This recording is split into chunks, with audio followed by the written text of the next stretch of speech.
ಪ್ರೀತಮ್ ಗೌಡ್ರಿಗೆ ಒಂದು ಅಷ್ಟು ಸಿಂಪಲ್ ಕೆಲಸ ಅಲ್ವಾ ಸೂರ್ಯಮುಕುಂದ್ ಅವರೇ? ಇವಾಗ NDA ಪಾದಯಾತ್ರೆ ಅಂದ ಮೇಲೆ ಅದ್ರಲ್ಲಿ ಭಾಗಿಯಾಗ್ಲಿಕ್ಕೆ ಬಂದ ಪ್ರೀತಮ್ ಗೌಡ್ರು ಹೆಗಲ ಮೇಲೂ ಇರಬೇಕಾಗಿತ್ತು JDS ಶೋಲು. ಅದ್ಯಾಕೆ ಗೌಡ್ರ ಪ್ರೀತಮ್ ಗೌಡ ಮಾತ್ರ ಗೌಡ್ರ ಕುಮಾರಸ್ವಾಮಿ ಅವರು ಅಂತಾನು ಇನ್ನೊಂದು ಘೋಷಣೆ ಕೂಗ್ಬಿಡ್ಬೋದಾಗಿತ್ತು. ಸಿಂಪಲ್ ಅಲ್ವಾ? ನಾನ್ ಕಮೆಂಟ್ ಮಾಡಕ್ ಹೋಗಲ್ಲ, ಅದು ಅವ್ರಿಬ್ರಿಗೆ ಬಿಟ್ಟಿದ್ದು. ಯಾಕೆಂದ್ರೆ ಪ್ರೀತಮ್ ಗೌಡ್ರು ಬಿಜೆಪಿ ಅವರು JDS ಶಾಲೆ ಹಾಕ್ಸ್ಕೊಂಡು ಅವ್ರ ಮೈತ್ರಿ ಹಿರಿಯ ನಾಯಕರೊಬ್ಬರ ಜೊತೆ ಬಹಳ ಕ್ಲೋಸ್ ಅಂತ ನಾವು ಕೇಳಿದ್ವಿ. ಗ್ಯಾರಂಟಿ ಗೊತ್ತಿಲ್ಲ, ಆಮೇಲೆ ಫೇಕ್ ನ್ಯೂಸ್ ಅನ್ಬಿಡ್ತೀರಾ, ಅದಕ್ಕೆ ನಿಮ್ಮನ್ನ ಕೇಳ್ತಿದ್ದೀನಿ. ಈಗ ಸದನದಲ್ಲೇ ಹೇಳ್ತಾರೆ ಅವ್ರು ನಮ್ ಬೀಗ್ರು, ಇವ್ರು ನಮ್ ನೆಂಟ್ರು, ಇವ್ರು ನಮ್ ಬಾಮೈದ, ಅವ್ರು ನಮ್ಮ ಬಂಧು ಅಂತ, ಅವ್ರು ನನ್ ಗುಡ್ ಫ್ರೆಂಡ್ ಅಂತ ಎಲ್ಲರೂ ಮಾತಾಡೋದು ನೀವೇ ನೋಡಿರ್ತೀರ. ಅದನ್ನೇನು ನಾನೇನು ಡಿಸ್ಪ್ಯೂಟ್ ಮಾಡಕ್ ಹೋಗಲ್ಲ, ತಪ್ಪು ಅಲ್ಲ. ಈಗ ವೀರಣ್ಣ ಅವರು ನನ್ನ ಹಳೆ ಫ್ರೆಂಡ್ ಅಂತ ಹೇಳೋದ್ರಲ್ಲಿ ಅದೇನು ತಪ್ಪೇನಿಲ್ಲ. ಸೊ ಈಗ ಅಲ್ಲಿ ವಿಚಾರ ಇರುವಂತದ್ದು ಆರಂಭದಿಂದನೇ ಕುಮಾರಸ್ವಾಮಿ ಅವ್ರಿಗೆ ಪ್ರೀತಮ್ ಗೌಡ್ರ ಮೇಲೆ ಒಂದು ಅಸಹನೆ ಇದೆ. ಅದನ್ನ ಓಪನ್ ಆಗಿ ಎಕ್ಸ್ಪ್ರೆಸ್ ಮಾಡಿದ್ರು ಕೂಡ. ಸೊ ನಮ್ಮ ಕುಟುಂಬಕ್ಕೆ ವಿಷ ಇಕ್ತವ್ರ ಜೊತೆ ನಾವು ಪಾದಯಾತ್ರೆ ಮಾಡ್ಬೇಕಾ, ಆಮೇಲೆ ಅಲ್ಲಿ ನನ್ನನ್ನು ಗಣನೆಗೆ ತಗೊಂಡಿಲ್ಲ, ಆ ಭಾಗದಲ್ಲಿ ನಮ್ಮದು ಪ್ರಾಬಲ್ಯ ಜಾಸ್ತಿ ಇರೋದು, ನಾನು ಯೋಚನೆ ಮಾಡ್ತೀನಿ ಅಂತೆಲ್ಲ ಹೇಳಿದ್ರು. ಸೊ ಆರಂಭದಲ್ಲಿ ಹೋದ್ರು. ಅದಾದ ನಂತರ ಮೊನ್ನೆ ಚನ್ನಪಟ್ಟಣದಲ್ಲಿ ಕೂಡ ಸೊ ಅಲ್ಲೂ CP ಯೋಗೇಶ್ವರ್ ಬೆಂಬಲಿಗರು ಮತ್ತು ಇವರು ಘೋಷಣೆ ಕೂಗ್ದಂಥ ಸಂದರ್ಭದಲ್ಲಿ ಕುಮಾರಸ್ವಾಮಿ ಅವರು ಅದನ್ನು ಹೇಳಿದ್ರು, ನಾನು ಇಲ್ಲಿ ಟಿಕೆಟ್ ಘೋಷಣೆ ಮಾಡೋಕ್ಕೆ ಬಂದಿಲ್ಲ ಅಂತ. ಸೊ ಇಲ್ಲಿ ಏನಾಗ್ತಿದೆ ಅಂದರೆ ಅವರ ವೈಯಕ್ತಿಕ ಒಂದು ಪ್ರತಿಷ್ಠೆ ಮತ್ತು ಅಲ್ಲಿರುವಂಥ ನಾಯಕರುಗಳ ಆಸೆ, ಆಮೇಲೆ ಅವರ ಪೊಲಿಟಿಕಲ್ ಇದಕ್ಕೋಸ್ಕರ ಬೆನಿಫಿಟ್ಟು ಮತ್ತು ಅವರ ಐಡೆಂಟಿಟಿ ಕ್ರೈಸಿಸ್. ಸೊ ಇದೆಲ್ಲಾನು ಕೂಡ ಇದು ಪಾದಯಾತ್ರೆನಲ್ಲಿ ಆಚೆಗಡೆ ಬರ್ತಾ ಇದೆ. ಅದು ಬರೀ ಬಿಜೆಪಿ JDS ಪಾಳ್ಯದಲ್ಲಿ ಮಾತ್ರ ಇರೋದ ವೈಯಕ್ತಿಕ ಪ್ರತಿಷ್ಠೆ ಇತ್ಯಾದಿ ಅದು ಬರೀ ಬಿಜೆಪಿ JDS ಅಲ್ಲಿ ಮಾತ್ರ ಇರೋದ? ನಿಮ್ಮ ಪಕ್ಷದಲ್ಲಿ ಅಲ್ಲ, ನಮ್ಮ ಪಕ್ಷದಲ್ಲಿ ಎಲ್ಲ ಪಕ್ಷದಲ್ಲೂ ಇದ್ದೇ ಇರುತ್ತೆ. ಸೊ ನಮ್ಮ ಪಕ್ಷದಲ್ಲಿ ಇಲ್ಲ, ಅವ್ರ ಪಕ್ಷದಲ್ಲಿ ಇಲ್ಲ ಅಂತ ಈ ಸಮಾವೇಶ ಟೈಮಲ್ಲಿ ಆಚೆ ಬರಲಿಲ್ಲ. ಒಂದು ಚಿಕ್ಕ ಬ್ರೇಕಿಂಗ್ ಅಪ್ಡೇಟ್ ಇದೆ, ಅದನ್ನು ಗಮನಿಸೋಣ. ಕೇವಲ ಬಿಜೆಪಿ JDS ನಡುವೆ ಆದ ಈ ಕೈ ಮಿಲಾಯಿಸೋ ಹಂತದ ಫೈಟಿಂಗ್ ಅನ್ನ ನೋಡಿದ್ರಿ. ಕೈ ಮಿಲಾಯಿಸ್ತಿಲ್ಲ, ಆದ್ರೆ ಮನಸ್ಸು ಕೂಡ ಇಲ್ಲಿ ಮಿಲಾಯಿಸೋ ಹಂತದಲ್ಲಿ ಇಲ್ವಾ ಕಾಂಗ್ರೆಸ್ ಪಾಳ್ಯದಲ್ಲಿ? ಯಾಕೆ ಈ ಮಾತು ಹೇಳ್ತಿದ್ದೀನಿ? ಕೈ ಪಾಳ್ಯದಲ್ಲೂ ಕೂಡ ಆಂತರಿಕ ಬೇಗುದಿ ಕಾಣೋಕ್ ಸಿಗ್ತಾ ಇದೆ. ಕುರ್ಚಿ ಮೇಲೆ ಕಣ್ಣಿಟ್ಟ DK ಶಿವಕುಮಾರ್ ಅವರು ಪಾದಯಾತ್ರೆ ಮಾಡ್ತಿದ್ದಾರೆ ಅನ್ನೋ ಆರೋಪವನ್ನ ಕುಮಾರಸ್ವಾಮಿ ಅವರು ಮಾಡಿಬಿಟ್ಟಿದ್ರು. ಅದಕ್ಕೆ ಪೂರಕ ಅನ್ನೋ ರೀತಿಯಲ್ಲೇ ಕೆಲ ಬೆಳವಣಿಗೆಗಳಾಗ್ತಾ ಇದೆ. ಸಮಾವೇಶದ ಉದ್ದಕ್ಕೂ ಕೂಡ DK ಶಿವಕುಮಾರ್ ಅವರು ಮೂಡಾ ವಿಚಾರವನ್ನ, ಸಿದ್ದರಾಮಯ್ಯ ಅವರ ವಿಚಾರವನ್ನ ಹೆಚ್ಚಿಗೆ ಪ್ರಸ್ತಾಪ ಮಾಡದೆ ವೈಯಕ್ತಿಕ ಫೈಟ್ ಇದು ಅನ್ನೋ ರೀತಿಯಲ್ಲಿ ಒಕ್ಕಲಿಗ ನಾಯಕತ್ವ, ಅವಾಗಲೇ ಇಟ್ನಾಳ್ ಸರ್ ಬಹಳ ಚೆನ್ನಾಗಿ ಹೇಳಿದ್ರು, ಒಕ್ಕಲಿಗ ನಾಯಕತ್ವದ ಫೈಟ್ ಇದು ಅನ್ನೋ ರೀತಿಯಲ್ಲಿ DK ಶಿವಕುಮಾರ್ ಅವರು ಒಂದ್ ಕಡೆ ಸಾಕ್ತಾ ಇದ್ರೆ, ಮತ್ತೊಂದ್ ಕಡೆಯಲ್ಲಿ ಸಿದ್ದರಾಮಯ್ಯನವರ ಬಣ ಈ ಮೂಡಾ ವಿಚಾರದಲ್ಲಿ ಯಾರು ಏನೇ ಮಾಡಲಿ ಹೈಕಮಾಂಡೇ ಸೂಚಿಸಿದ್ರು ಕೂಡ ಸಿದ್ದರಾಮಯ್ಯನವರು ಕೆಳಗಿಳಿಲಿಕ್ಕೆ ಸಾಧ್ಯನೇ ಇಲ್ಲ. ಶಿವಲಿಂಗೇಗೌಡರು ಇವತ್ತು ಕೊಟ್ಟಿರೋ ಫ್ರೆಶ್ ಬೈಟ್ ಹೇಳಿಕೆ ಕೇಳಿಸ್ಕೊಳ್ಳಿ, ಶಿವಲಿಂಗೇಗೌಡರು ಏನ್ ಹೇಳಿದ್ರು ಅಂತ ಹೇಳಿ.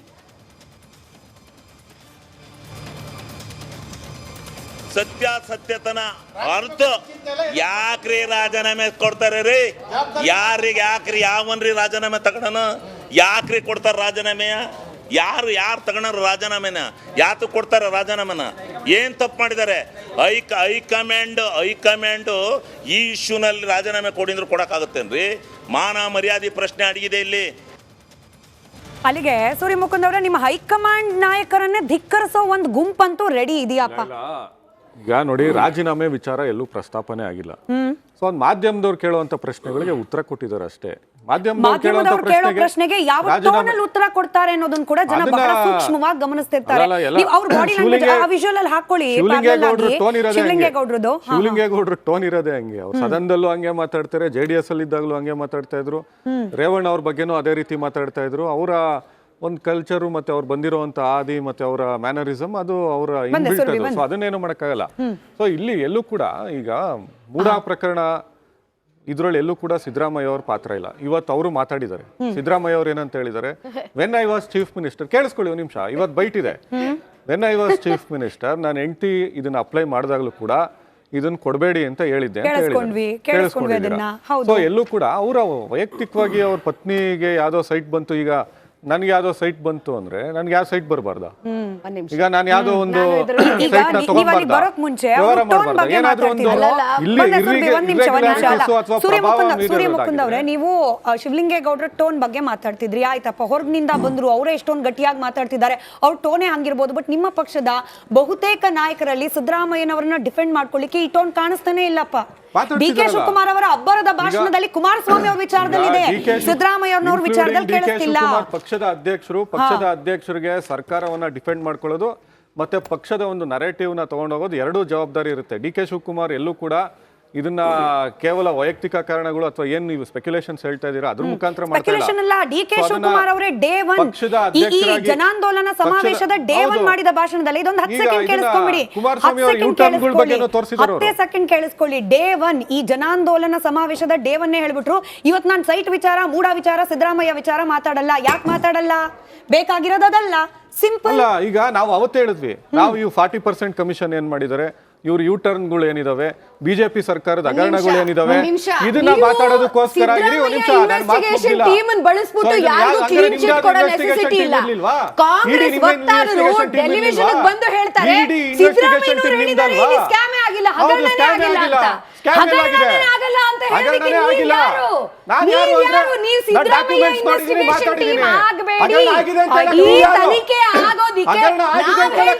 ಸರಿಯಾದ ತನಿಖೆ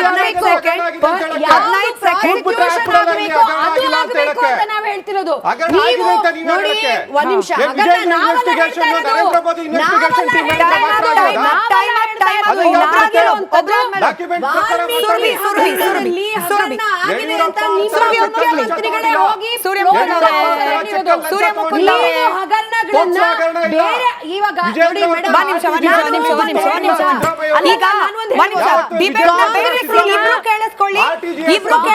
ಸೂರ್ಯ ಸರ್ ಮುಖ್ಯವಾಗಿ ಕೇಳಿಸ್ಕೊಳ್ಳಿ. ಇಬ್ಬರಿಗೂ ಬೇಸಿಕ್ ರೂಲ್ಸ್, 30 ಸೆಕೆಂಡ್ ಮಾತ್ರ ಒಬ್ರಿಗೊಬ್ರು ಮಾತನಾಡ್ಲಿಕ್ಕೆ ಅವಕಾಶ. ಅದಾದ್ಮೇಲೆ ದಯಮಾಡಿ ಒಬ್ಬರಾದ್ಮೇಲೆ ಜನ ಚಾನೆಲ್ ಸ್ವಿಚ್ ಮಾಡ್ತಾರೆ. ಸುರ್ಬಿ ಅವ್ರು ಮುಗಿಸ್ಲಿ, ಸುರ್ಬಿ ಅವ್ರು 30 ಸೆಕೆಂಡ್ ಮುಗಿಸ್ಲಿ, ಅದಾದ್ಮೇಲೆ ನೀವು ಕೌಂಟರ್ ಕೊಡಿ.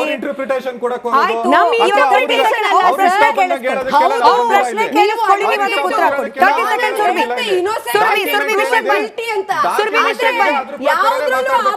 ಸುರ್ಬಿ ವಿಷಯಕ್ಕೆ ಬನ್ನಿ. ಆಯ್ತು, ಸುರ್ಬಿ ವಿಷಯಕ್ಕೆ ಬನ್ನಿ ಬೇಗ.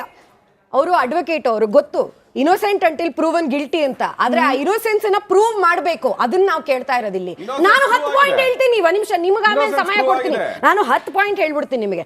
ನಿಮ್ಮ ಒಂದು ಈ ಡಿಫೆನ್ಸಸ್, ನಿಮ್ಮ ಒಂದು ಡಿಫೆನ್ಸಸ್ ಏನಿದೆ, ನಾವು ಹಗರಣದ ಬಗ್ಗೆ ಮಾತಾಡಿದ್ರೆ ಇಲ್ಲ, ನೀವು ಈ ಕಡೆ ಒಂದ್ ಕೈ ಈ ಕಡೆ ತೋರಿಸಿದ್ರೆ ನೀವು ಐದು ಇಲ್ಲ ಇಲ್ಲ ಇಲ್ಲ ಅಂತ ಹೇಳ್ತೀರಾ. ನೀವು ಸರ್ಕಾರದಲ್ಲಿ ಇರೋದು, ತನಿಖೆ ಮಾಡಿ ಸರ್. ನಾನು ಮಾತಾಡಕ್ ಬಿಡಿ, ನಿಮಗೂ ಮಾತಾಡಕ್ ಬಿಡಿ. ನೀವು ಮಾತಾಡಕ್ ಬಿಡ್ಲಿಲ್ಲ ಅಂದ್ರೆ ಸೂರ್ಯ ಮುಕುಂದ್ ಅವರೇ ಕೇಳಿಸ್ಕೊಂಡ್ಬಿಡಿ, ಆಮೇಲೆ ನೀವೇ ಉತ್ತರ ಕೊಡಬೇಕು.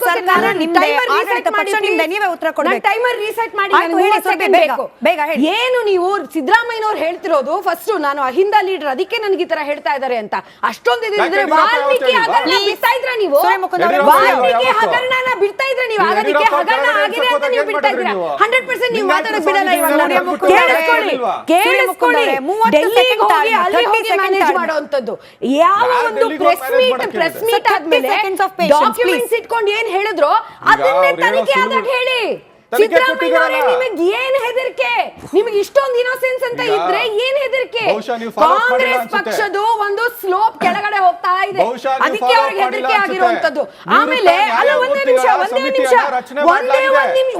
ದಿವಸ ಹಿಂದೆ ಸದನ ಶುರುವಾದ, ಅಧಿವೇಶನ ಶುರುವಾಗಕ್ಕಿಂತ ಒಂದೇ ದಿವಸ ಹಿಂದೆ ಒಂದು